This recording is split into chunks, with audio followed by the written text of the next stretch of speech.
Good morning, Gearheads. Welcome to Speed City F1 on Sirius XM. This is John Massengale. I am sitting in the studio at Circuit of the Americas with the whole team. I got Jonathan Green, Les Kaiser, and Mr. Bob Varsha. Good morning, gentlemen. How are you? Early. No, but excited. On time. Yes, Les, you are on time. How are you, Bob? I'm the guy who came from Eastern time to Central time to do this. So it's 8 o'clock where I usually wake up. Yeah, that's true. That's true. And we're delighted to welcome Bob into the studio. That's right. Or actually to the Circuit of the Americas. In 3D. Yeah. Great to be here. You know, great racetrack. Love this place. A lot of action going on today with NASCAR here this weekend. Of course, big motorsports weekend, qualifying at Indy coming up later today. But, of course, the topic of the moment, the greatest Grand Prix of all, Monaco. And it's weird, and Bob will back me up here. We're so used to seeing Monaco, the Indy 500, and the Charlotte 600. Yep.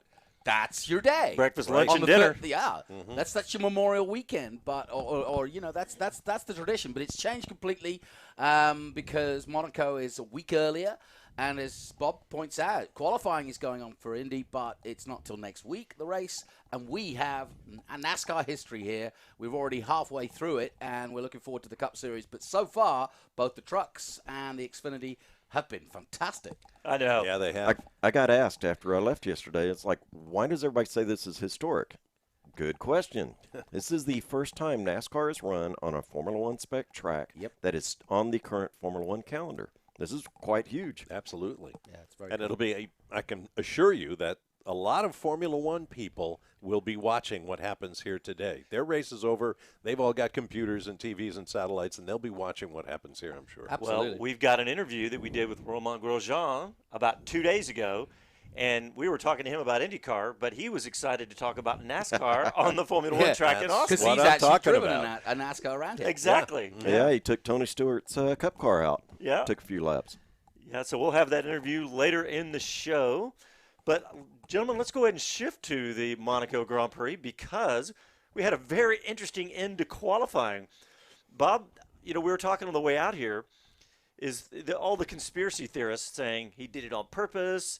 And I was thinking, well, would he push a little harder knowing he's got the pole in his pocket with 18 seconds to go? But what do you think about all that? Well, I think it's it's fun to speculate about, to be honest, but I really don't think there's any way that all that damage that Charles Leclerc did to his car might have been deliberate. I mean, we all harken back to 2006 when Michael Schumacher, also in a Ferrari, basically parked it up against the fence down in Rescas, one of the slowest corners on the racetrack, for that very reason, because he knew Fernando Alonso and the Renault was coming up behind him, and he wanted to, in a very mean-spirited and unsporting way, prevent his biggest rival from securing pole, which is everything in Monaco. And it was ham-handed. He was punished for it, and now a lot of people chose to wake up those echoes, Charles Leclerc. But you just don't go into the fence and tear the right front suspension off and risk the gearbox, which apparently he did not. He'll be able to start from pole, no damage there.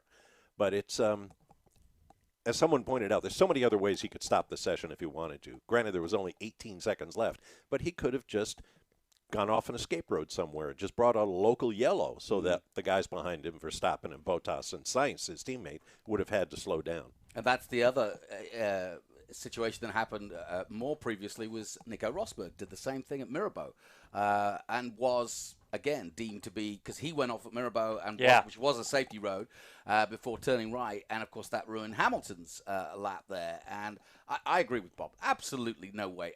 If nothing else, you risk the gearbox, which was touch and go. You risk any damage, but more importantly, think about how many gear changes and how physical that track is. You risk bruising your fingers. Yeah, hurting yourself. Right. So there's no way in heck, I think, Yeah. to be polite, that Charles Leclerc even thought about doing it purposely. Yeah. Michael's was a different issue. Yeah. He stopped the car. No damage. It was clearly intentional. I love the way you put it, Bob. Very unsporting. I mean, let's face it. It just clearly was. But back to today, let's just run down the grid real quick. We got Charles Leclerc on pole, Max Verstappen right behind him, Valtteri Bottas, Carlos Sainz, Lando Norris in fifth, Pierre Gasly, Lewis Hamilton, Sebastian Vettel, Sergio Perez, Antonio Giovinazzi in 10th, Esteban Ocon, Daniel Ricciardo, Lance Stroll, Kimi Räikkönen, George Russell, Yuki Tsunoda, Fernando Alonso, Nicholas Latifi, Nikita Mazepin, and Mick Schumacher, who, of course, crashed during qualifying. But lots of interesting things here to talk about. Jonathan, what about the championship points to talk about today?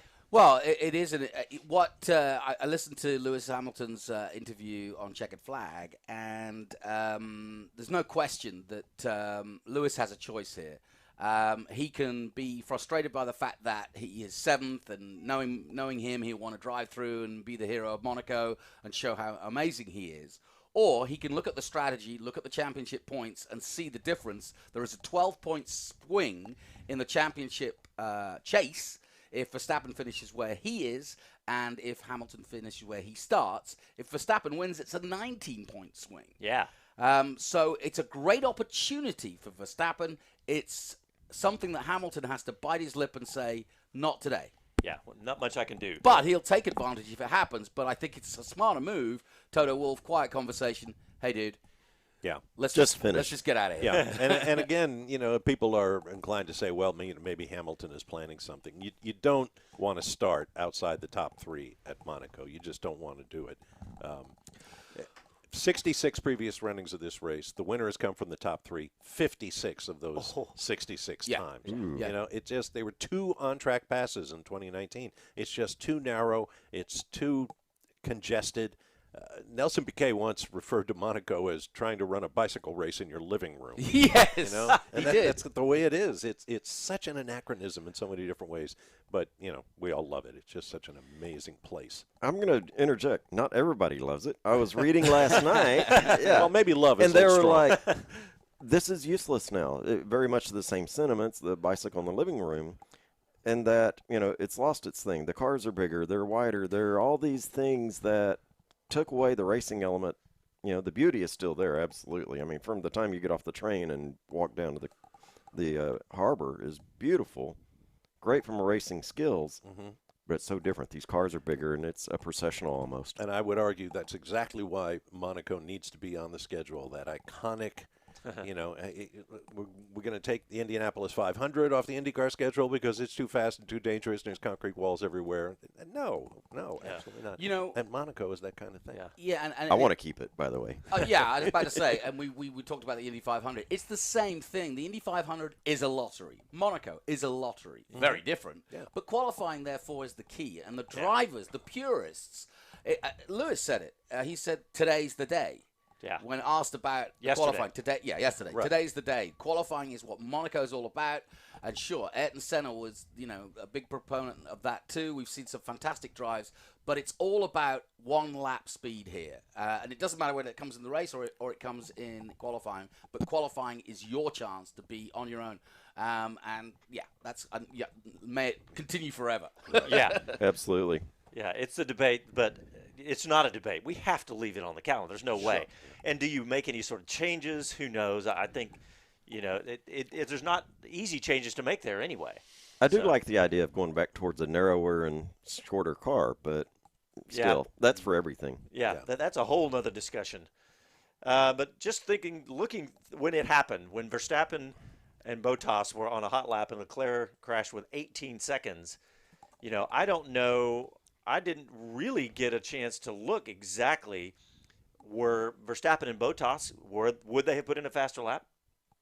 I didn't see sector times for those guys. Certainly, Verstappen was both sector times of Verstappen and Carlos Sainz actually were quicker. Sainz was actually the most aggrieved. He felt like he was robbed of they were robbed of a Ferrari 1-2, and he said, he said afterwards, my head and my heart are two different places because we could have had a Ferrari 1-2, and I think Carlos Sainz, Norris, and Gasly, 3 guys to really watch. Forget Hamilton, he'll do his thing. Yeah. But those 3 guys are a little bit more hungry, I think. Well, I think they are. Well, Lando just signed a new contract extension, so he's probably feeling pretty good about life right now. And it says a lot for where McLaren is, that a young talent like Lando Norris is happy to be there and extend his time in the car. Which brings up the point of his teammate, Daniel Ricciardo, who has won this race twice, always qualifies well here, lives in Monaco, blah, blah, blah, blah, blah. And he had a terrible qualifying session. Yeah, miserable. Les, what about the radio transmissions when Leclerc crashed? Oh, I put them in the show doc. We can't play them. We can't play them. Yeah. Send the children. Not workplace safe. Not. Yeah. But everybody was furious. Max, remember the song Max, Max, Max, Max? Well, he kind of replaced that word with F-bombs. Yeah. And so, but everybody was very passionate about it, and probably from their seat, they may have been pointing at Leclerc as a purposeful. Yeah, in the heat of the battle, I can see that. But, think about it, guys. The drivers know better than anybody what's at stake here. And Verstappen gets to start from the front row, P2, for the first time ever in Monaco. Yeah, and all bets are off if he gets a better start than Leclerc. And he's been having immaculate starts recently. He's beaten Lewis to the first corner. The one thing that does is strange for me is where he hit the barrier. I've never seen anybody – I've seen plenty of people glance the barrier there. But not turn in to the barrier there, because that's literally what he did. I know there was others. Latifi had but it was a heavy hit. Yeah. Verstappen had a crash there a few years ago, and you're right. It's just that you got to be inch perfect everywhere, especially around the swimming pool. Yep. And on the exit, he just got a little bit wide and whammo. Yeah. So in Leclerc's radio transmission, he was definitely just angry and bewildered, just mixed in. He was almost without words. Yeah. And then I saw his post-race or post-quality interview, and he's absolutely still just dumbfounded about how did that happen? What just happened here? Imagine, the highs and lows. I'm sure he was informed. Your provisional pole. Yeah. Okay, I think there's a little more pow. Now I may be starting at the back or from the pit lane. If that gearbox comes out. Talk about a different Monaco Grand Prix. Exactly. Yeah. Well, but let's talk about if Leclerc can hold on to this race and win it, which is if you're a betting man, that's what you bet. Think about the championship implications and just think about how this really kicks Leclerc back into the hunt a little bit here. Well, 25 points. I miss not being in Monaco, but if Leclerc wins this race, I will especially miss not being in Monaco tonight when he becomes, if he wins, the first native-born Monegasque since Louis Chiron in 1936 to win his home race. We were at that race, weren't we? I feel like it sometimes. You guys have some history, but Bob's right. That is. Even the prince will have to move over for that one, because he will be king for the day. Well, There's no question. It'll be quite a podium. I'll tell you what. If Carlos Sainz can make a good fist of it too. I was just looking at the championship in terms of the constructors. Ferrari are only 5 points in fourth place behind Mercedes at the moment. This could change the fight. And what are we saying? Are Ferrari back?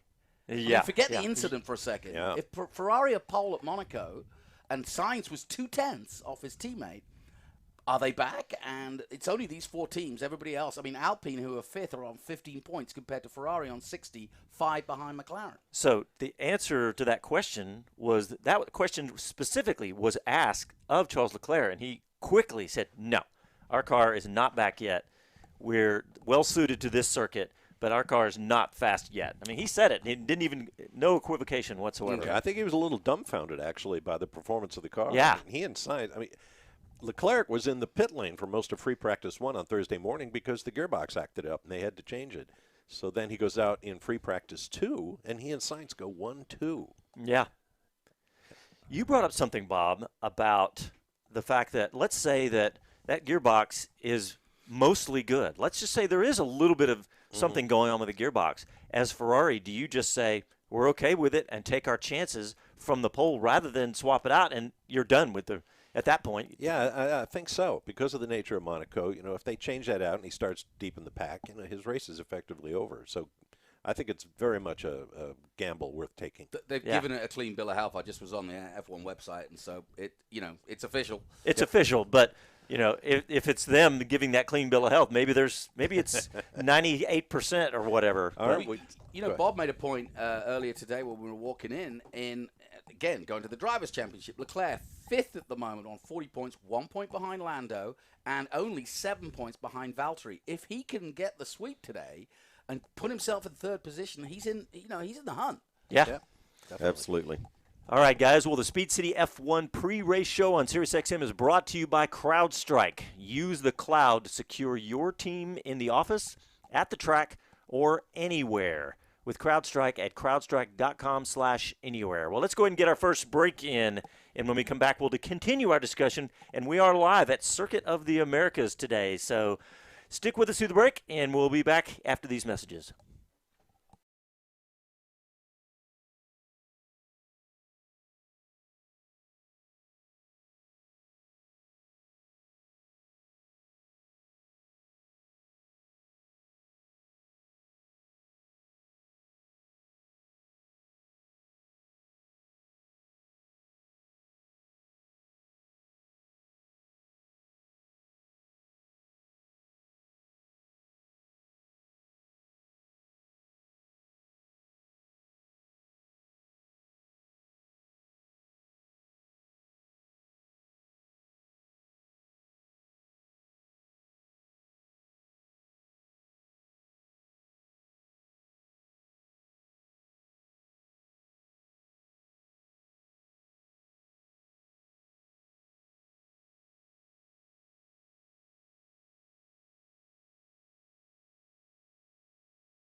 I'm Jenny Gow from BBC F1. You are listening to Speed City. You're listening to Speed City F1 on Sirius XM. All right, welcome back to the show. We're live at Circuit of the Americas this morning. It's fantastic to be calling a Formula One race at a Formula One circuit, even if there's about to be NASCAR cars running around Circuit of the Americas. And that's going to be really fun to watch today and historic. Les, as you were saying earlier, it's really a historic thing today. And for us, we're in our 10th year at Circuit of the Americas. That is hard to believe for me that we've now had almost 10 years under our belt out here. And the air conditioning in the booth still doesn't work.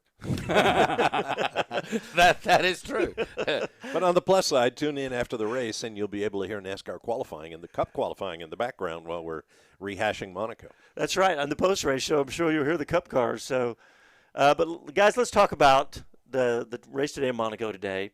And Bob and really all three of you guys, and I've been to Monaco too, but that was many years ago, but all three of y'all been to Monaco at a race. I mean, let's talk about why Monaco is so special. And a lot of it is just the history and the location, the yachts pulling up to the harbor right next to the racetrack. Bob, you've got the most history there probably, you and Jonathan, but I mean, it's just got to be so special when you're there. It is. And to be honest, you know, the people who live there, the old money in Monaco, really are put out when the race comes to town. They don't want to mess with all these racing people, you know, the gypsies, no matter how rich they may be. I mean, Monaco is such an anachronistic place. It's, you know, it just drips with the sort of ostentatiousness and decadence and all that kind of stuff that Formula One just loves to associate itself with. Now, having said that, obviously it's one of the biggest attractions of the year. And in a normal year, you'd see the hillside below the Royal Palace, on the Rock as it's called, covered with people. There'd be people everywhere. The crowds are going to be smaller. The harbor is going to look more empty this year because they did have COVID restrictions on the number of yachts that could come into the harbor. And anybody who's watched this race before knows about the parties on those boats with flags and banners and people being crazy. Kimi Räikkönen once crashed out of the race and then climbed over the barrier and went up onto one of the yachts to party. there's going to be less of that because there are fewer people allowed on the boats. But still, it's it's Monaco, and it's it's one of those events that is bigger than the race itself. We're going to have a party, and there'll be cars running around in the background, but.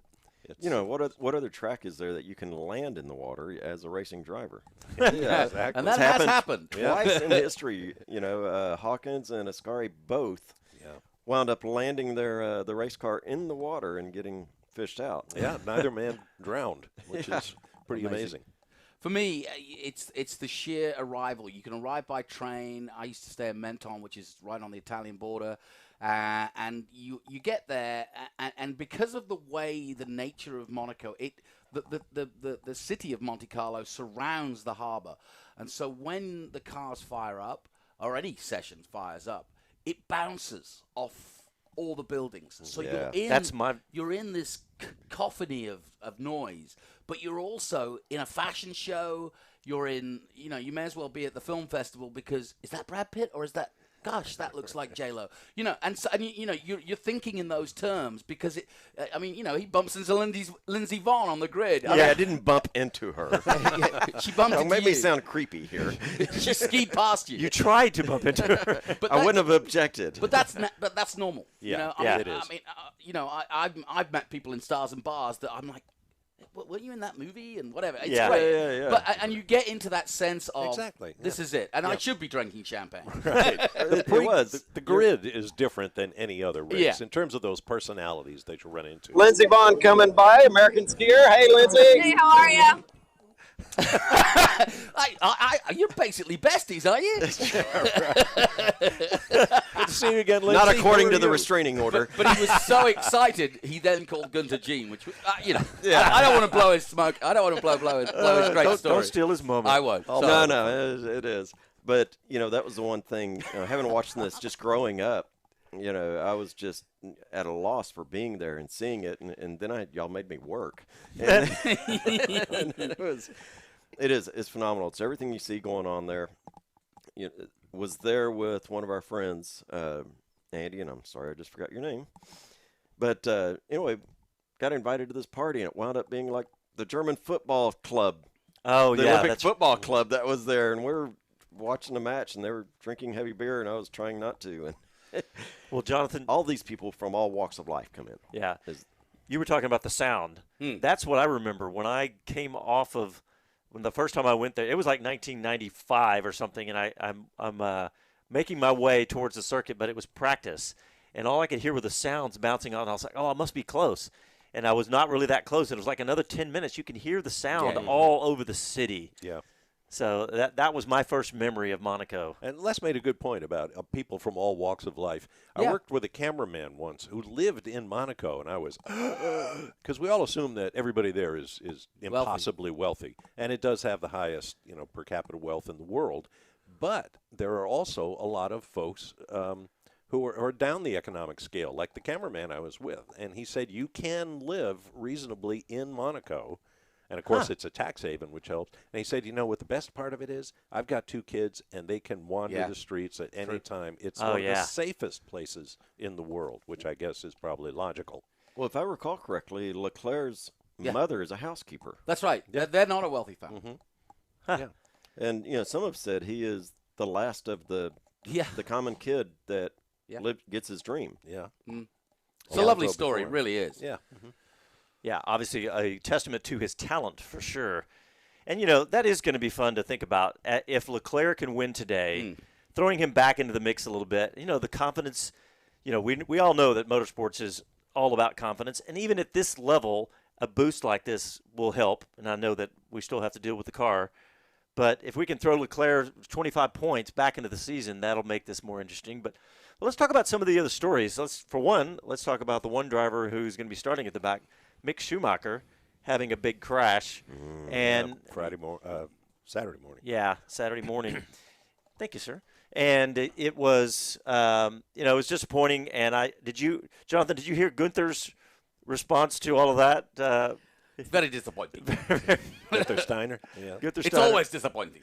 Yes. Yeah, he does not hide his emotions well, and that was why we love him, though. How's the crash bill looking, Gunther? Yeah. Yeah, he had to make a phone call to Gene for the checkbook after that. Well, crashes have been the story, and they always are at Monaco. We had 3 red flags in qualifying alone. There has been a red flag in 9 of the last 10 runnings of this race, so we can expect one today, and that can make all the difference. I mean, 2 years ago, Lewis Hamilton stopped on lap 11 under a yellow flag and then held the field behind him for 67 laps on a set of medium tires. So really, anything can happen, and you don't have to have the best car to win Monaco.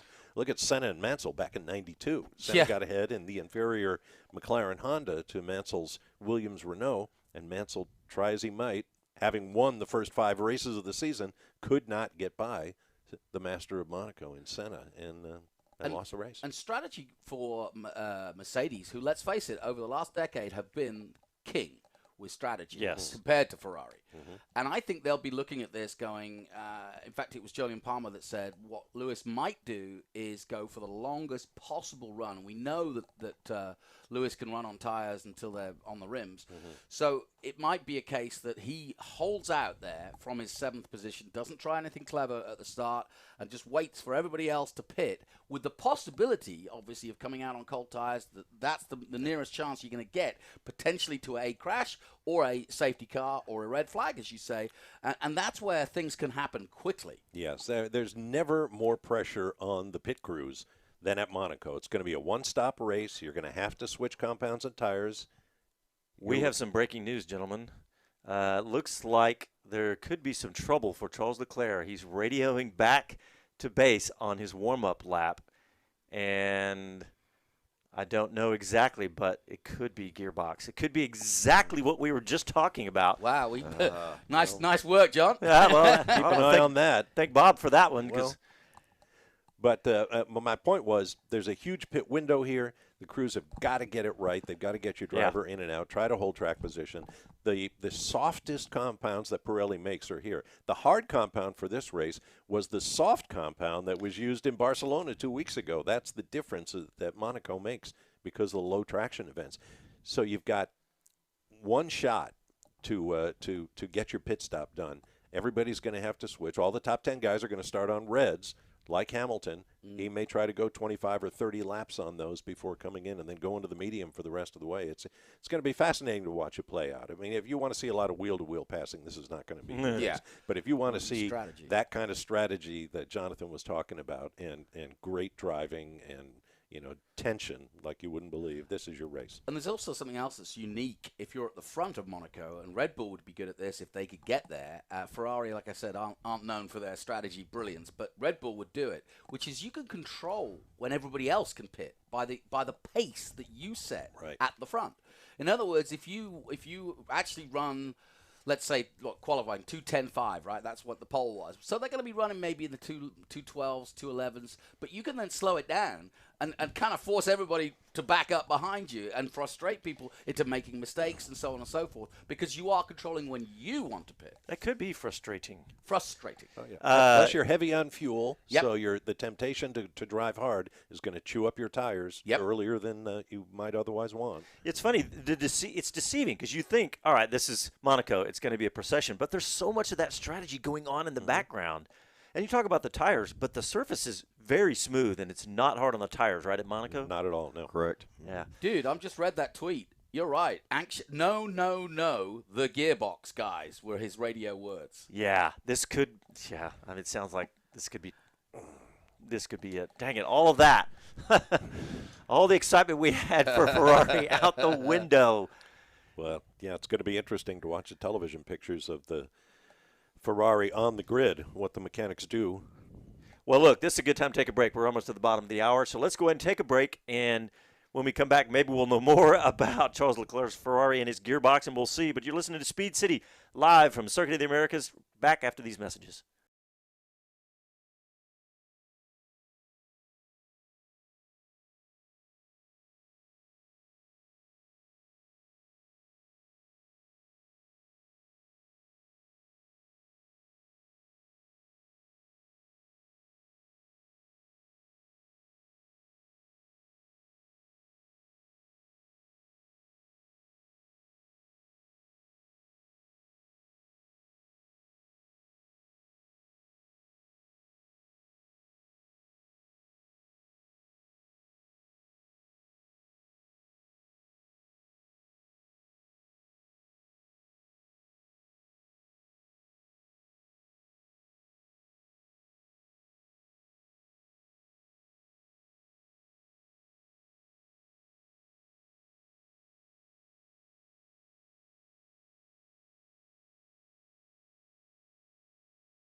Hi, this is Max Verstappen, and you're listening to Speed City.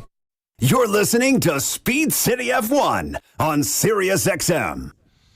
Has your workforce moved from the office to the home or to the garage or maybe a rented cabin with open Wi-Fi?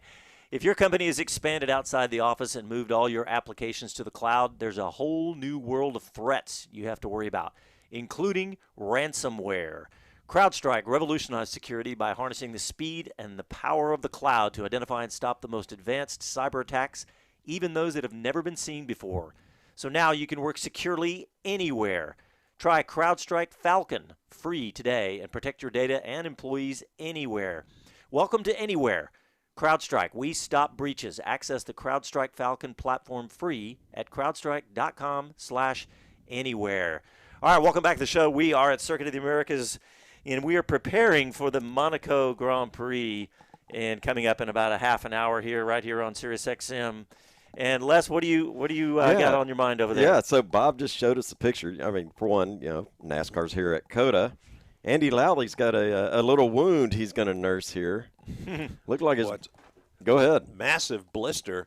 It gets really hot in those NASCAR cockpits, and he managed to raise a blister about the size of a silver dollar on the heel of his I just ate. Why are you showing me that? Yeah. Well, they also talked about some of the things that were done differently, and some of them were medical tape on their fingers because they're not used to all the motion to the right side. There's 9 turns to the right out of the 20 here. I tell you what, we joke about that, but that is a different muscle. It's a that's thing. Very, very real. And so some of the guys are taping up to handle that torsion towards the other direction more so. Well, hey, let me give out the phone number in case anybody's awake and wants to call in and join the show. It's 512-643-5483. Write that down, 512-643-LIVE. I tell you what, they're pretty happy with technology in Formula One these days around Monaco, because I remember back in the day doing a special series with Derek Warwick, and he explained to me that at Monaco he did somewhere in the region of 2,200 gear changes in the race. So think about, and that was that was with your hand, no paddles. Right. So he said, you come away from that with blisters like you wouldn't believe. So technology has played its part. So, but that's the kind of number. And think about what that does to a gearbox. As we go back to Leclerc, it doesn't matter whether it's automatic. It's going through those motions 2,000 times. Yeah, and it's not like step on the gas and hold the throttle open for long straightaways and stuff, too. Yeah. You are on and off and on and off. So with that drive line goes through tremendous stresses and strains. They even need special gearboxes for the famous hotel hairpin turn coming down the hill from the casino, because they don't normally need to turn in that short of space. So good point. Special Monaco stuff. Well, it's official. I just saw from Formula One, Charles Leclerc will not start on pole. He hasn't made it to his starting slot on the grid in time. Which opens up the day for Verstappen. I was going to say, do we just give it to Verstappen now? Not give it, but I mean, it just changed everything. Just don't ruin it, Max. He's got great opportunity. So he'll have Bottas and Lando and everybody else to deal with. But I tell you what, I say that about Verstappen. There's also a great opportunity, because it was a little bit cruel, but why couldn't he say this? Jolyon Palmer, a man who's been in Formula One, was in this race a few years ago. Our BBC commentator said Bottas is going to go hell-bent for leather. This could be his last chance to win Monaco. That's a good point. Oh, wow, yeah. I don't mean he's going to be out of Formula One. No, but this is the car. His teammates nowhere. Save the team.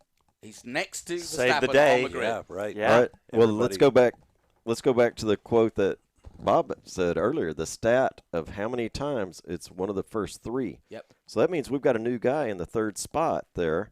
That's Carlos Sainz in the Ferrari. Who thought he could have had pole. Yeah. Another guy who's going to be under pressure now, a la Bottas. And again, now both sides of the garage are looking at him. And again, if you're Ferrari, you tell Carlos, get up the inside at Saint Defort, and we've got a different race, because we can protect the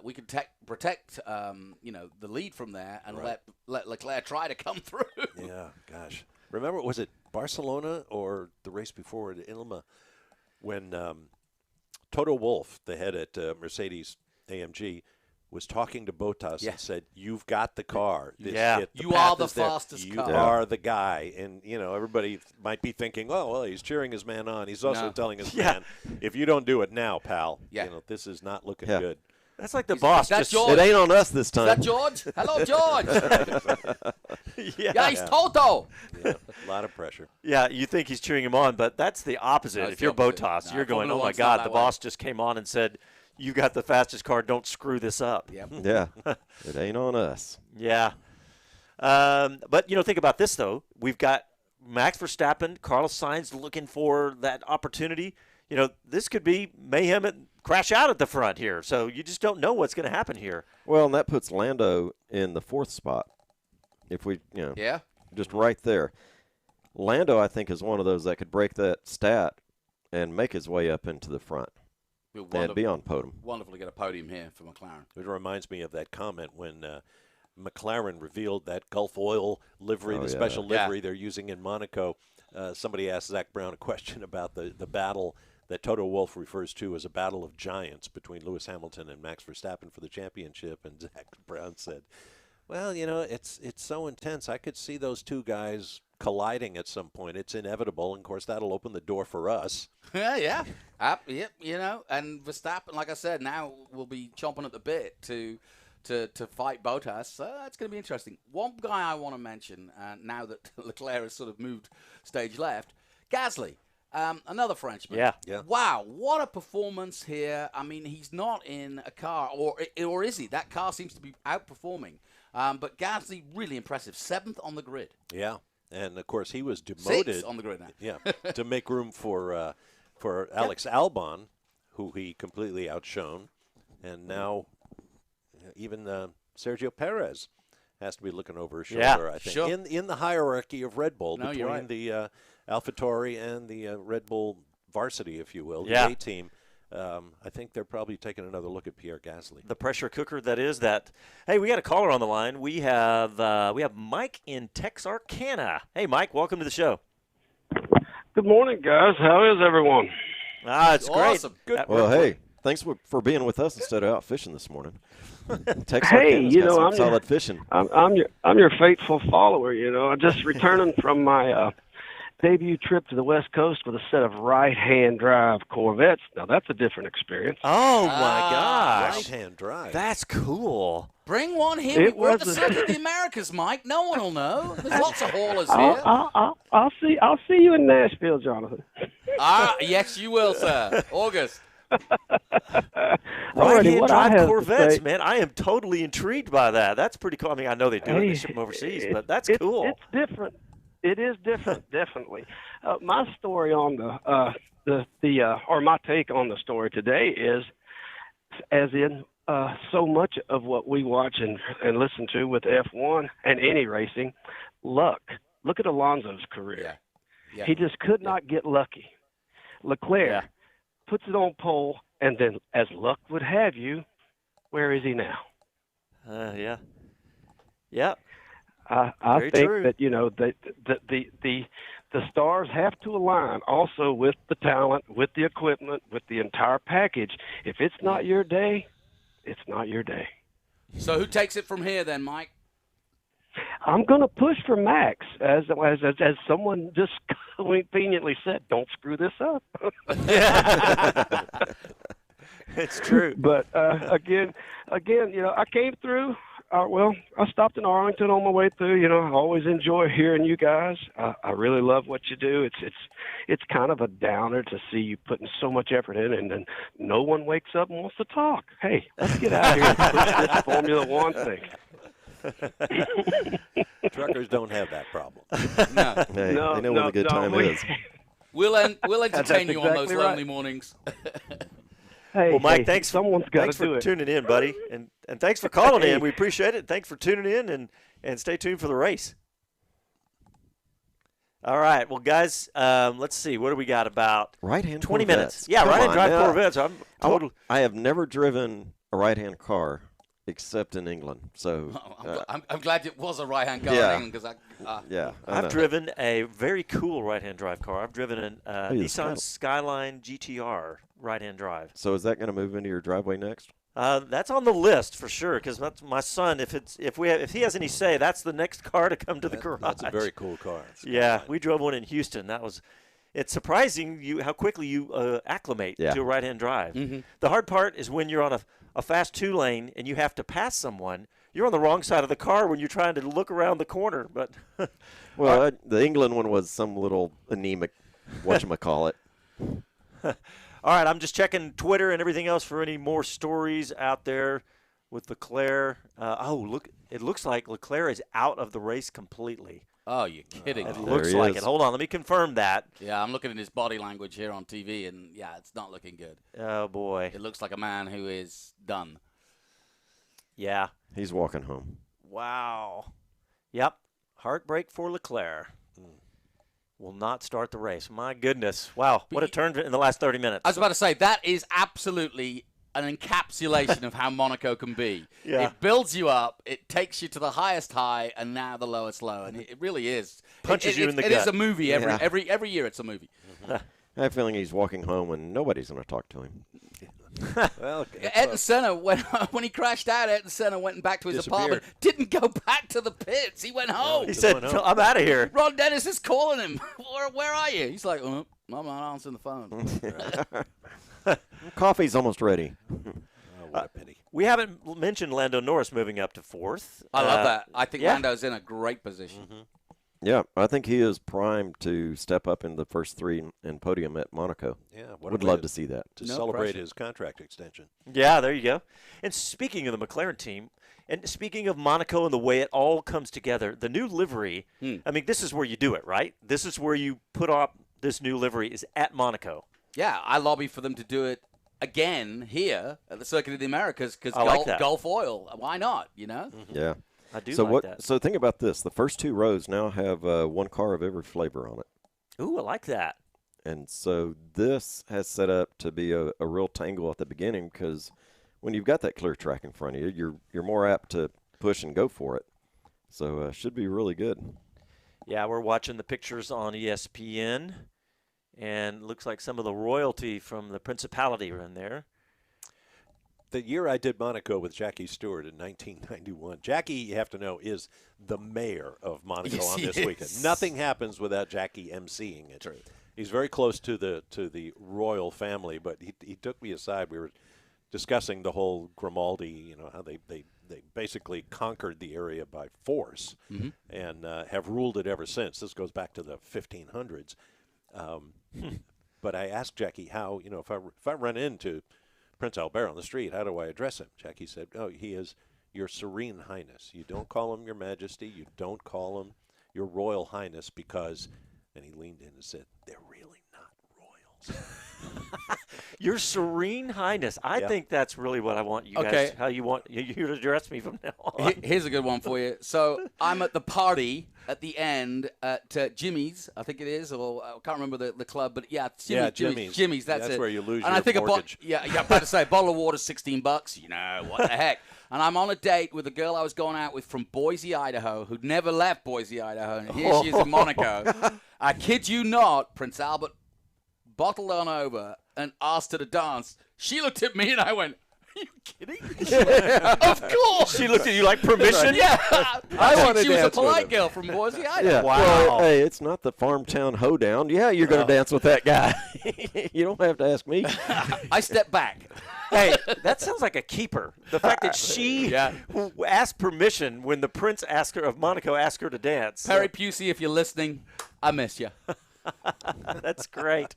Love it. That's Well, great. you know, kind of the same thing happened from a girl from Pflugerville around here. Oh, wow. Well, I tell you what, we're at 1:45. We got 15 minutes for the race. Let's get in our last break, and when we come back, we'll wrap it up and give you some predictions and take you to the start of the race. You listen to Speed City live from Circuit of the Americas, and we'll be back after these messages.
Hello to everyone. This is Gunther Steiner. This is Speed City. You're listening to Speed City F1 on Sirius XM. All right, welcome back to the show. We are going to rewind the clock because we just had a great conversation during the break that I want to have again. Jonathan, you started it during the break talking about what if this were Mercedes that had done the same thing that Ferrari just did? Absolutely. I mean, Mercedes, what I'm getting at is this is now becoming a Ferrari public spectacle with Charles Leclerc literally waving to the crowd, walking literally home, at home. And it's just pathetic, actually, that Ferrari, how could they not spot, Bob, how could they not spot this last night? I have no idea. You know, of course, everything in Formula One technology is so minute, so precise. You know, the idea that the mechanics would look at this transmission after his crash in qualifying yesterday, clear it, saying, okay, everything's good, off you go, and then find out this morning when he drives around on his, sighting lap that all is not well. That's just not, I don't know. That's just not quality. Here's my suspicion as we go on. Having watched over mechanical teams and things, yeah, they probably pulled it out, they spec'd it, they measured, they looked and inspected everything. I will put odds that we're going to find out that all the equipment was correct but reassembled with something left loose. Huh. Oh, yeah. Well, that's an interesting thought. I actually think... Because it's easy to say, this is a good part. Yeah. I think it's simpler than that. I think it was probably a case of you won't know until you go out on the warm-up lap. You can't. Right. And also, you're going to give it a clear bill of health because the other choice is to start at the back. That's right. So you've got to give it a go. Yeah. It's like exactly what we said earlier. It's like you might as well take the gamble. You have nothing to lose. And I'm not sure how much the scrutineers will allow them to do in making repairs. How much can you tear it down and rebuild it? Yeah. So you can't help but speculate, though, the difference between Ferrari and Mercedes. We've seen time and time again, whether it's strategic decisions or whatever, that Mercedes is so fantastic at this. Had it been them, would they have done it differently or whatever? But again, Charles Leclerc is not on pole. We got Max Verstappen now at the front of the line to see if he can take this home and put a gap between he and Hamilton, who will now be in 6th. We need to rerun the numbers, the math. If now you said it, you did. It was 19. Yeah. Yeah. The swing is 19 if Verstappen stays where he is. But that was if Hamilton stayed in 7th. So it'll be a little bit smaller gap. So it'll be 14. Yeah. Maybe. Give or take. Yeah. Don't forget, we have on our post-race show, we have an interview we did just a couple days ago with Romain Grosjean talking about his fantastic weekend in IndyCar where he was on pole. On pole at for the road course. Yeah, for the road course, and ended up coming in 2nd place and easily could have won the race. And I'll tell you what, I was at Mid-Ohio doing IMSA last week, and it was so nice. The first person I bumped into was K-Mag. Walking his little baby with his wife, looking so relaxed. So I'm not into Formula One. He came within inches of winning IMSA, which was a fantastic race. It's great to see both Grosjean and Magnussen finding a home here in America and enjoying their racing again. I feel for our guest last week, or at Barcelona, Jack Hawksworth, who was out there in the Lexus, broke the suspension, I think. Yeah. Got a DNF, which is a shame. And he wasn't in the car. He was, I watched him walk back because they brought it in, as you know. You can repair it during the race, and they had hope of that. So when he left the pit, he was kind of like, "Can we do it? Can we do it?" And then I saw him dejectedly walk back. And I was like, now joining the Sports Illustrated and Madden football covered jinx, Speed City Radio. Yes, it's our fault. Hey, guys, we just had a really nice tweet. D. Nelson just tweeted at us. He said, Speedcaster Bob Varsha, these Monaco stories are great. Enjoy the race, guys. Thank you. But you can't help to talk about the stories of Monaco. It's it's such a special day and special feeling. I wish we had the breakfast, lunch, and dinner racing with every traditional, but the fact that we have Monaco today, and we are at COTA today with NASCAR coming here. That's exciting, too. And it may rain, which will make things even more interesting.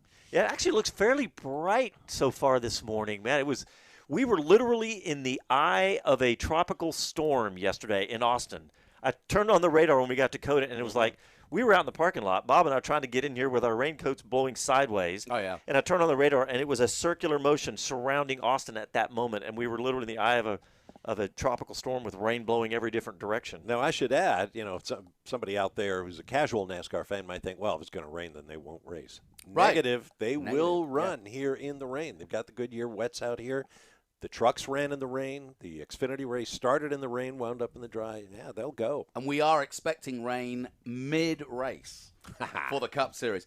I tell you what, just a quick shout-out, given that we're at COTA. 2 things. If this championship goes all the way, get your tickets. Billy Joel's coming. Yeah. You got to come. This championship could be on a knife edge What a by weekend. the time we get here in October. The other thing is, hats off to Bobby Epstein and his team. This place has survived 18 months. I haven't been here for 14 months. There's been no racing. Yeah. Guys, that's incredible But for the a facility bills this keep big. coming. The That's bills right. keep Yeah. coming. Yeah, it's been great. I've been out for quite a few events that were non-spectator events. Yeah. And that is where I'll say things have helped. Yeah. A lot of it going on. I did a private PCA event, been out quite a bit for those kind of things. Certainly the crowd's not what they would have been 24 months ago, but it's been great for the effort that COTA has put in to keep this thing rolling, keeping everybody doing what they love here. Yeah. Yeah, I mean, you hear the NASCAR guys here. It was so fun to watch the NASCAR guys come in because they had that look on their face that we've seen so many times over the years. Freshmen on campus. That's it. When you see their eyes as big as saucers looking at this Yeah. facility, we're so numb to it now. Yeah. I loved the enthusiasm because it brought back all the memories rushing back. 2012. That's right, of 2012. And all the NASCAR guys are like, oh, my gosh, this place is amazing. Plus, with no track limits, they've invented a few new corners. Yes. They've changed the layout of the circuit. Turn 10 is turn 10 and a half. Turn 15 Oh, is my now in the gosh. grandstands. Well, I remember when MotoGP came here the first time, and all the riders were going off at 19 and practically going to downtown Austin. Yeah. To get back again. Turning in for 20. And Virtually every race series, the first practice, 19 is completely Blown out of the water. It's Right. just completely every time. Well, there's also some big holes now forming because of that on the exits where the asphalt meets the dirt, effectively. So, anyway, who's going to win this Monaco Grand Prix, boys? I mean, it's going to be – I'll start. Why Go not? on, We'll yeah. go backwards today. It's hard to say Max Verstappen's not going to win this because he's in the position, and it's Monaco, so you can bet that Max Verstappen will win. Bottas, now or never. He lives there. This is it. Okay. Yeah. I'm going with Max on it. I'll take Carlos Sainz. Ooh. I like it. Nice.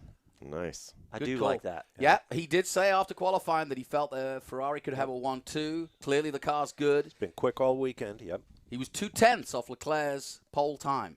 So that's a good call. He's got the speed. You just got to slot in. And, I say that about Bottas. It's the same for Carlos. He hasn't really settled in yet, has he? Yeah. So well, we see that up and down. he needs Same a with result. Ricardo. Same with Alonso. We just had a school bus come through pit Deja lane. vu. Yeah, that's what I was going to say. It's like the time the school bus came on the track at Circuit of the Americas. Is this a Humpy Wheeler show? If it was, we'd have the school buses flying Well, through the kids air. loved it so much. What was the lap time on I'm that having to bus? say, check their lap time. Great field trip. That is a true story, folks. We were commentating the F4 race here at the Circuit of the Americas, and the Marshall bus, which is a school bus, and she was told to go and pick up the Marshals at 6:45. Well, we were going late because of the delays. And the security And she gate just guy. went out on track in lap 4. Really? Yeah. So it was quite a shock to the F4 boys when they came across turn 3, and there was a school bus on the track. Where'd she finish? I think she was just outside the points. Unemployment. I just saw a tweet, guys, that Chris Medlin tweeted. He said that the Ferrari team says that a drive shaft issue is that what can't be fixed in time. Oh. So all the speculation we've been doing for the last 15 minutes about the transmission is it's the drive shaft. Well, he did hit right side, so the right rear. What you think about is the drive shaft punching into the differential. Well, there you go. So it was actually the maybe the simplest part in the entire rear end of the car. Yeah. Had an issue of some kind. Which And when could you have think been about replaced overnight. When you think about the money and prestige it goes into that one yeah. event and who it was, and And it's a $100 U-joint that kept him out of Yeah. the race. Got him down at Napa. Do they have Napas in Monaco? not many. Well, I just saw a tweet from the Haas team. They're starting 19th and 20th. And the Haas this year, we know that they said it was a wash, but. Well, I think it was Adam Cooper said, Mick Schumacher could put on the greatest show of the day simply because he's unfettered. Yeah. He's unfettered. That's true. And really, this is where the Haas, I mean, it's not aerodynamically perfect either, but this is one of those races where it's all about the driver. Right, yeah. Aerodynamics doesn't mean that much. Well, Also, go ahead. And also, this is, I think, the shortest of any of the Grand Prix. And that's because of the slow speed that they've actually reduced the laps over the years. Yep, they did. I love this. Yeah, this tweet, another one from Chris Medlin. He says, future pub quiz question. Who started pole on the 2021 Monaco Grand Prix? The answer everybody will say Verstappen or Leclerc should have done, but the answer is? But technically, nobody. Because it'll be an empty. That actually is something that I've never really seen, is to actually have that much space. So who is on? That's going to be weird. Who is behind the pole position then? Is that Lando? Or Carlos? It's Carlos, yes. It's Carlos, so Carlos right. has a free run as those two battle out to defend each other because Verstappen will have to defend from Bottas. Yeah. So could Carlos? Well, guys, we are done. Thanks, everybody, for tuning in. Don't forget, tune in after the race for our 1-hour post-race show right here on SiriusXM Channel 81. And thanks, everybody, for tuning in. Thanks for the callers, and we will talk to you after the race. Ciao, y'all.